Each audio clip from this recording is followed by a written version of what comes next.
first part there will be a book presentation. This is a book of Graham Watson, and it's called Letters from Europe. Nikos Χαραλάμπους, yes. Thank you for that. Well, thanks for coming all here. It's a great pleasure to see so many friendly faces.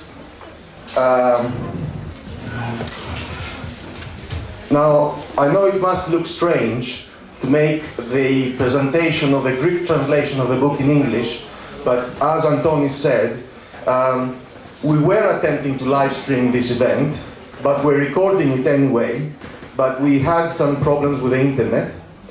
And also we have very distinguished guests here from the Fríndrikhs Naaman Foundation for Freedom, and we thought it might be a good opportunity to do something more international. So if anybody has any issues with the presentation, I'm more than happy to brief them afterwards. When we came across this book, it was November 2012 at the ALDE Congress in Dublin. And it was a time when the Liberty Forum of Greece was going through a reorganization and almost a re-engineering, bringing new people in and starting almost anew. And we were a little bit anxious about trying to do things to create a body of work that would attract more attention and make us more known. So you might say we might not have been that much selective, but the fact is that this book, if we were to choose again to translate the first book about the European Union, it would be this book. Because it actually comes down very well and bodes well with the Liberty Forum of Greece mentality of popularizing ideas, of bringing more people, as many people as possible, to the world of liberal ideas. What is this book about? This is a collection of newsletters covering the period from 2004 to 2009 from Sir Graham Watson at the time that he was the leader of the Liberal Democrats in the European Parliament. Maybe it's worth doing a short history trip here. In 1952, it was decided to establish a common assembly with 78 parliamentarians from European countries. In 1958, this was renamed as European Parliamentary Assembly. Now, this was not elected parliamentarians. They were appointed by the European countries at the time. We wouldn't call them member states back then. In 1979, we have the first elected parliament. Until then, it was appointed by the countries were sending. They were sending their own MPs to represent them in the parliament. And at that time, we start having, for the parliamentary groups, we have almost their primary infrastructure as political groups. So it's not just the member states, they are actually having a separate layer of ability to act as one group in the parliament. And also, not only you had the member, the MEPs, the parliamentary groups, we start having embryonic pan-European parties, of course, in the shape of umbrellas organizations that were comprising of the members of the parties that were sending their MEPs at the parliament, at the European Parliament. So, Sir Graham Watson, at the time that he was writing this, he was the leader of the parliamentary group. He was the predecessor of Guy Verhofstadt. He had the position of Guy Verhofstadt has today. Now, Sir Graham Watson is the leader of the ALDE party, of the Pan-European Liberal Party. So in a sense, Guy Verhofstadt and Sir Graham Watson are the two heads of the European liberals. This book, we found it to be a very direct and very easy to read as a guide of how the European Union works in practice.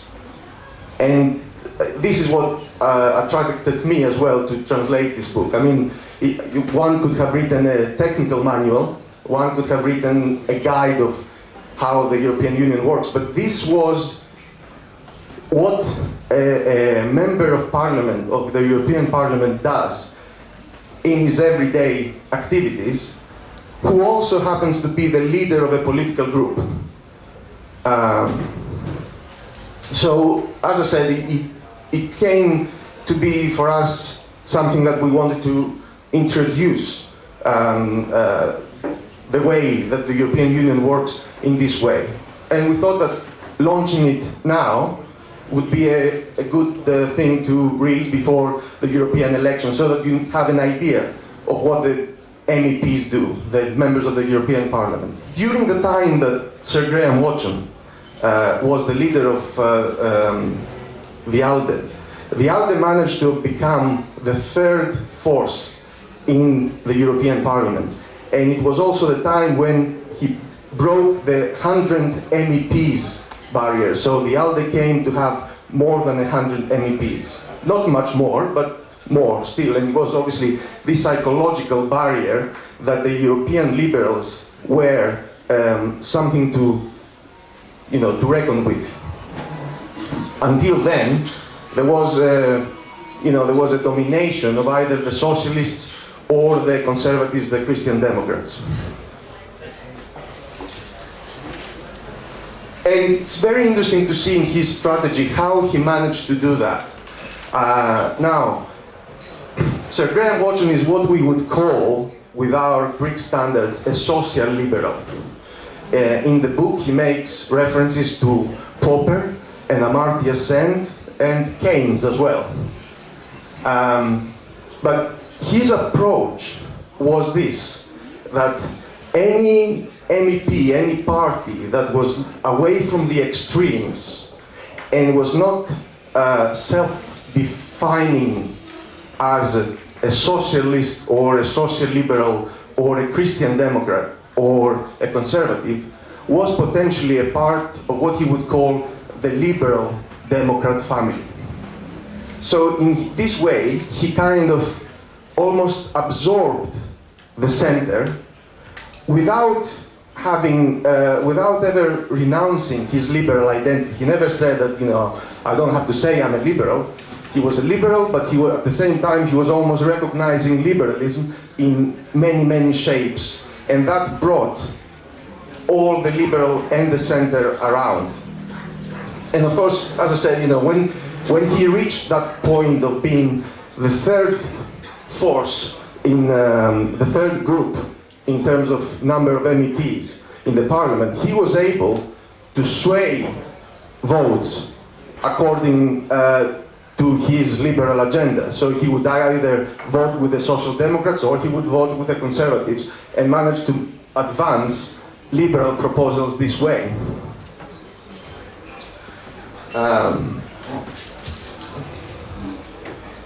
One of the interesting examples is that he mentions as a liberal the French centrist François Bayrou. Now, I wouldn't pass my mind that that he would be a liberal, but still he considers him as the French center as a sister organization, as a sister party. What came out, what I found very striking at from this book was how much control the member states exert over the European Union. The European Union is a very fragile entity. Nothing happens in the European Union unless the member states agree to it and approve it. It's not a federation, clearly. You can say it's a confederation. It's almost a feudal state, where the member states dictate the terms and what happens. From its composition, the European institutions, you can see what the member states, how the member states control the European Union. The European Parliament is perhaps the most federalized institution. The people elect their MEPs directly there. The European Commission is often mentioned as the most distant of organizations, the bureaucracy, they call the European bureaucracy. But the fact is that every commissioner is appointed by the government of the member states, not even the parliament. It's the government of the member state appoints the commissioners. So there are as many commissioners as there are member states. And when new member states come to join the union, then new commissioners are appointed, and sometimes new portfolios are made to accommodate the new commissioners. When Bulgaria and Romania came in, they had to create the portfolios of consumer affairs and multilingualism to accommodate the commissioner from Romania and Bulgaria. The European Court of Justice has one judge from each member state. And I do not know what the European Central Bank, how it is structured. Hans will help us a little bit on that, and will mention a few more information about this. So this is what happens with how the European Union institutions are structured, but the process is even more telling. Nothing is happening in the European Union. There's not a law that is going to be approved unless the European Council, which is the Council of the Member States, unless they agree. So, the European Commission might vote for a directive. That directive has to go to the Parliament has to vote for it, but nothing will happen unless the Council of Ministers and the Councils of Heads of State and Government agree to it. And sometimes in those decisions, they need a unanimous vote. That means, even one member state, if it disagrees, it has to go back and forth and back and forth.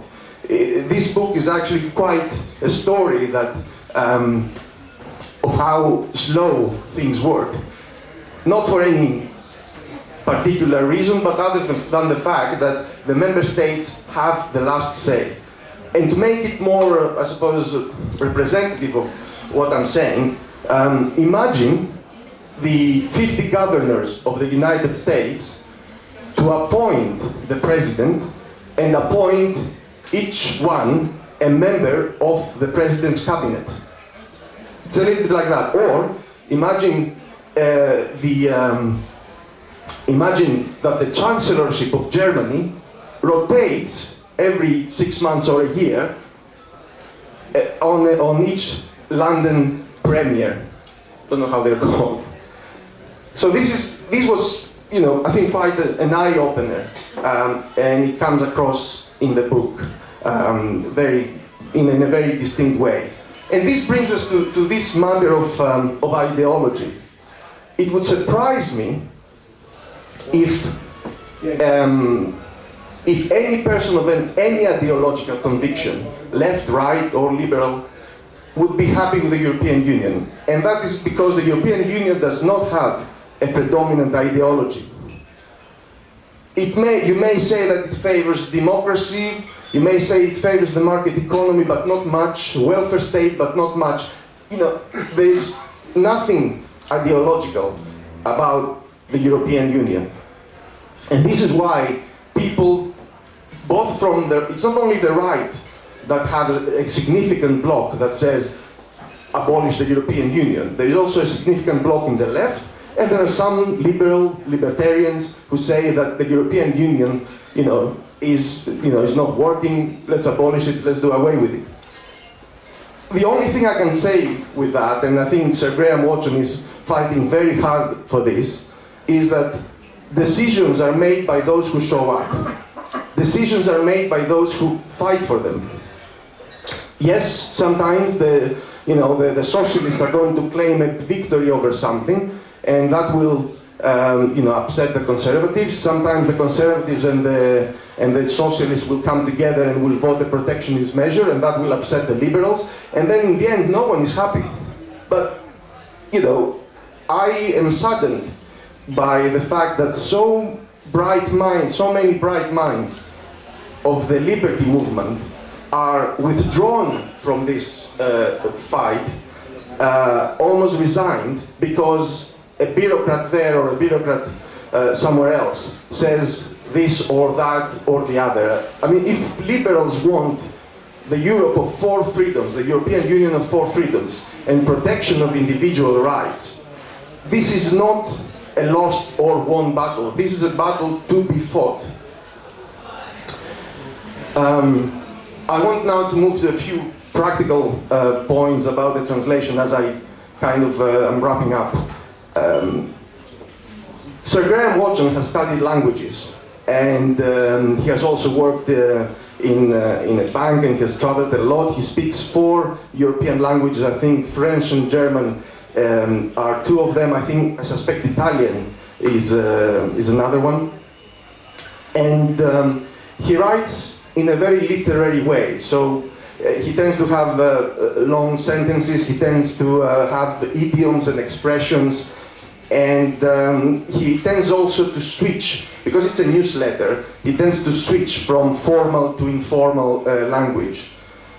So that has posed some challenges for me.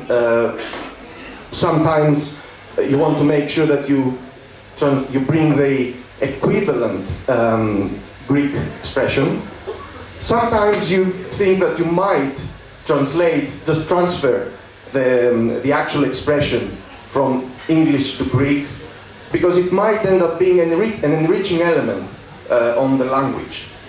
I hope that I have judged well. One other point is that I have, it was just a symbolic gesture, but I also think a practical one, because I wanted the book to be understandable and clear to as many people as possible. I have limited the Latin names and the Latin characters. So everything is, except the acronyms, everything is in Greek. So this Anglo-Greek or Angric, as opposed to Greeklish, might present some very amusing results, but I still thought that in the flow of reading the book, if you have too many foreign names, too many in Latin characters, it would disrupt the reading. And there is a little point about that, is that the same way I believe a good translation is one where two different people who speak different languages, they read the text and they understand the same thing. I also thought that the pronunciation should also be as proper as it can be. It's very interesting. In Greek, we have long and short vowels. That's what we're taught in school. We very seldom, actually, in practice, in Greek, we understand the difference. But I find that the difference is quite clear if you try to transfer a name, a foreign name, in Greek. And so I have, again, I try to make sure that the pronunciation, the English pronunciation, is what the Greek reads and understands. So, for example, Tony Blair, I know that many newspapers actually write with epsilon, but in fact, Tony Blair, I wrote it with alpha iota because it is a long vowel. Just an example.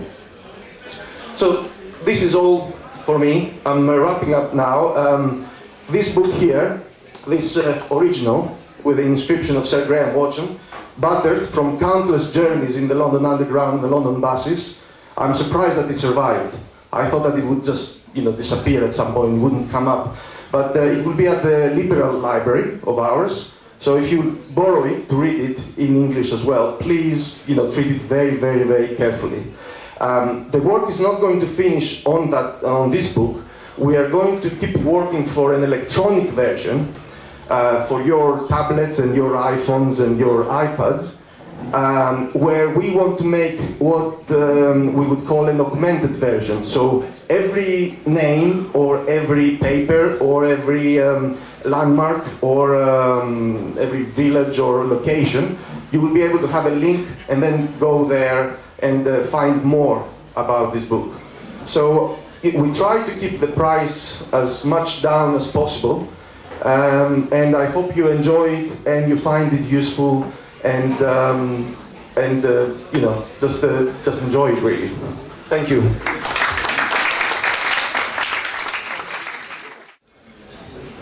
Thank you very much, Nikos Χαραλάμπους, for your interesting thoughts. Because we had some technical problems before, we started our discussion at 7 o'clock. We won't have any questions or discussion now, but there will be one at the end of part 2 of our discussion. At the second part of tonight's gathering, Mr. Hans Stein is our featured keynote speaker tonight. He is in charge of international operations of the Fríndrichh Nάuman Foundation for Freedom in Brussels, and a strong supporter of Liberty Forum and liberal movement in Greece. After that, there will be 4 speeches from members of the study group of the Liberal Forum of Greece, which is a joint project between the Liberal Forum and European Students for Liberty. The members are Efi Papoutsi, Alexandros Papanagiotou, Mariella Tiliagou and Panagiotis Valianatos. At the end, because of these technical problems, we won't have with us via Skype Alexandros Kouras, so Athanasios Skouras will summarize the whole event. Thank you very much for the introduction, and thank you also for inviting me to this very current event, 2 weeks, a bit more than 2 weeks before European elections. And Nikos, if I may, I think you did a great job in translating Sir Graham's book, and what I also find interesting, and that is a bit of cultural diversity that we have in Europe. If you compare the English version with the Greek one, how thick they are, you see that the Greek one is at least a third thicker than the English one. So maybe, as in German, your words are a bit longer, the expressions are a bit more extended than it is in this practical English language that we are using tonight. So this is yours, and that's for everybody to read. So let me start last week. At the end of last week, I was in a country that is governed by a conservative and a socialist party, and that has a strong right-wing national force. It was not Greece, but it was in Vienna. And in Vienna, in Austria, something very interestingly happened last year. A new liberal movement started. They are now the pop stars of liberal parties in Europe, and they are called New Austria or Neues Österreich. And they're not only pop stars, but they also picked pink as their party color. And with the European elections now, they also have a they did their electoral rally to start the campaign. They had a great slogan. One is reaching for the stars, and the other one is I love Europe. in the times that we are having now, I found it very astonishingly that there is a party that runs with the slogan, I love Europe, because there are so many Eurosceptics around, so many, as Nikos already mentioned, so many who talk only about the bad things that are happening in Europe. And then they explained it. They said, Europe is like being in a relationship. And they also had very nice T-shirts telling us, I am in a relationship with Europe, and then you saw the Facebook like thumb underneath. And I think it's true. In a relationship, one day you are in your honeymoon, it's about deep love, and then you are quarreling, you're debating about what's going wrong, about at what hour to go to dinner, or if you're going to see this weekend your parents or your parents-in-law, so you're struggling. And that's what's happening in Europe. That happened in Europe before we had the European Union. Their European countries struggled, they even went for war, which is one of the results why the Union was established at the first in the 50s. Because we wanted to establish a project where the European countries would not fight with each other, but debate, argue in a civilized way. And over the decades, we established freedoms all over Europe. There is the freedom of trade. There is the freedom of movement, to look for a job wherever, or to settle down wherever, or to study wherever, moving around, studying abroad, or in your old age, coming from another country to the sunny southern south, where you spend some years and enjoy your pension. So that is also what is Europe about. And I think there it's all our aim. There is something very good about the Union. Just imagine if we still had tariffs. If you had to buy for products being imported from Italy, from Austria, from France, or if products that you're selling to these countries, other customers would have to pay a tariff. I calculated that once for the German case. Tariffs in Germany would cost German industry 25 billion euros per year, and the German customers would have to pay 25 billion euros per year more when they want to buy a Greek, an Italian, or a French product. So we got rid of that, which makes life better for all European citizens. Nikos mentioned the role of bureaucracy, and yes, there is a lot of bureaucracy coming from Brussels. But I don't know if there is more bureaucracy coming from Brussels than bureaucracy being produced here by the Greek government, hindering people from becoming entrepreneurs, for example, and creating jobs. There are very, very silly examples. The one that is the most popular in Germany is the cucumber directive. So there was a directive that defined how a cucumber should be shaped. The reason for that directive was not that there was a silly bureaucrat sitting in Brussels thinking about what can I do so that I'm not bored. The reason was, it was the tradespeople, the grocers, especially in Germany, they wanted to know how many cucumbers fit in a box. So if they are slim, then you know exactly that there are 1, 2, 3, 4, 5 next to each other. In that box, 5 down, so 25 cucumbers in one box.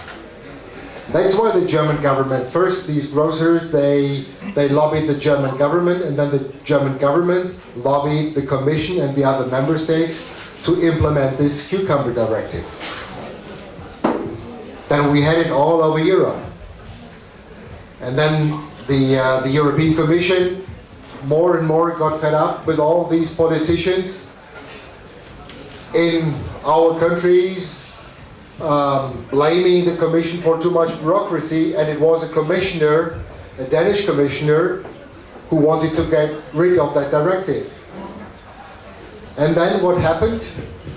When the council, so all the ministers responsible for agricultural affairs met, it was the German conservative Minister for Agriculture, who is now Prime Minister in Bavaria, who voted against abolishing that directive, and that did not hinder him to leave Brussels, to go back to Munich, and to call the Brussels bureaucrats dumb because they had this damn cucumber directive.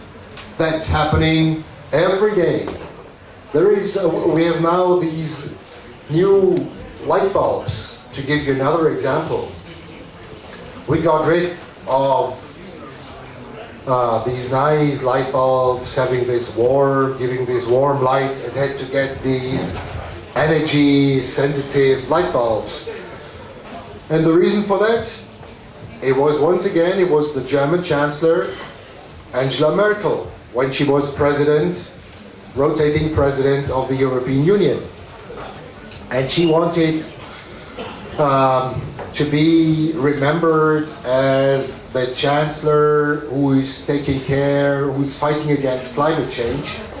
And that's why she convinced her fellow prime ministers that we should get rid of the electric light bulb and introduce these new ones. But she's not standing up in Germany whenever there is a debate arguing in favor of that decision. But she's also blaming everything on Brussels. And that's, I think, one of the big problems.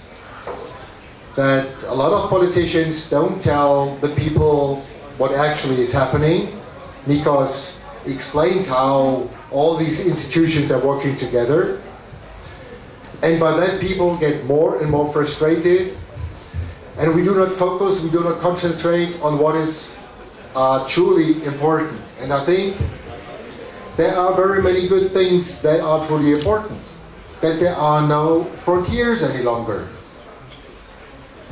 The only way that you notice traveling around that you are in another country of the European Union is when you get this nice message on your cell phone that now that no roaming charges will be charged.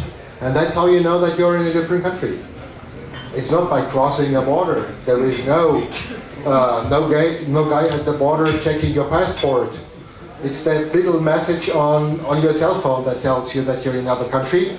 And even that will end at the end of 2015.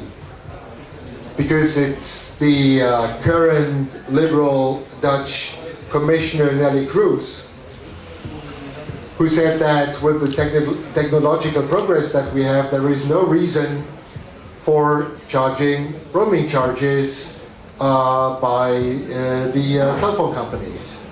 So that's the good news. They did not only decrease over the last years, but as of the 1st January 2016, all these charges will vanish. And then we have a cell phone market with competition. That there is competition between telecommunication companies. That's also due to the internal market and due to the European Commission and due to us working together.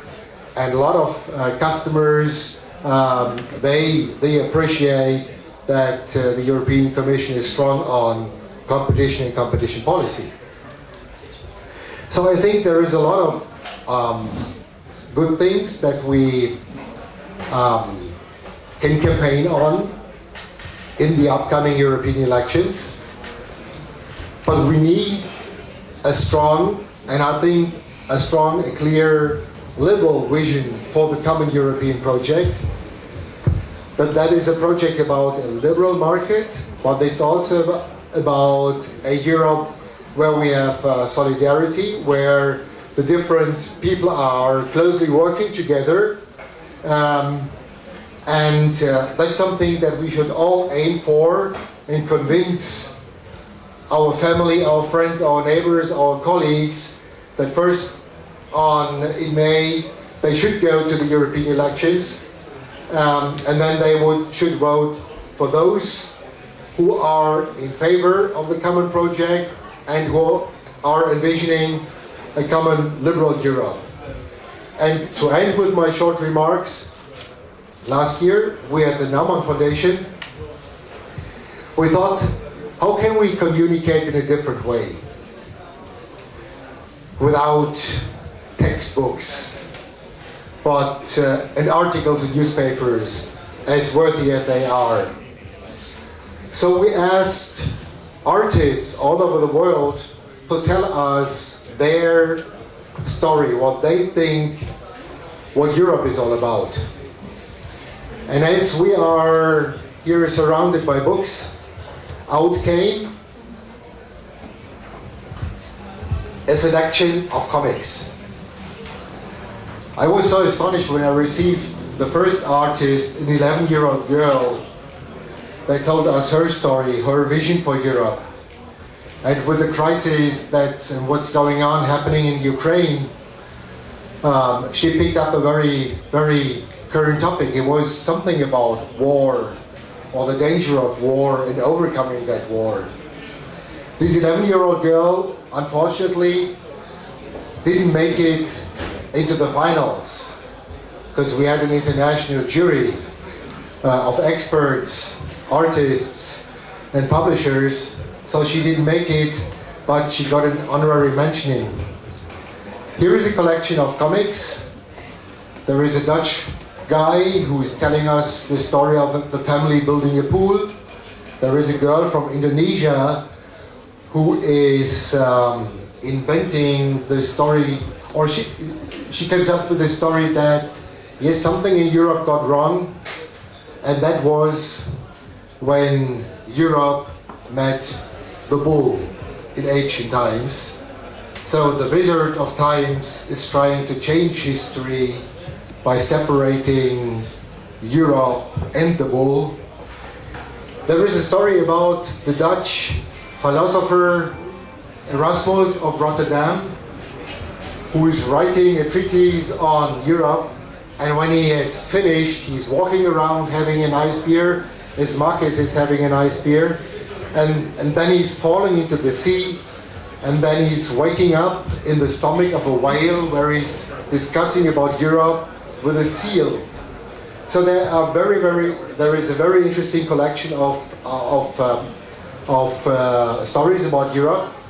I have a couple of copies with me, but you can also find them on our website, and the website is fnf-europe.org, and as you can see, we all aim for a clear vision of Europe. And with that, I want to thank you once again for this event and for having the chance to debate with you about future projects in Europe. Thank you very much.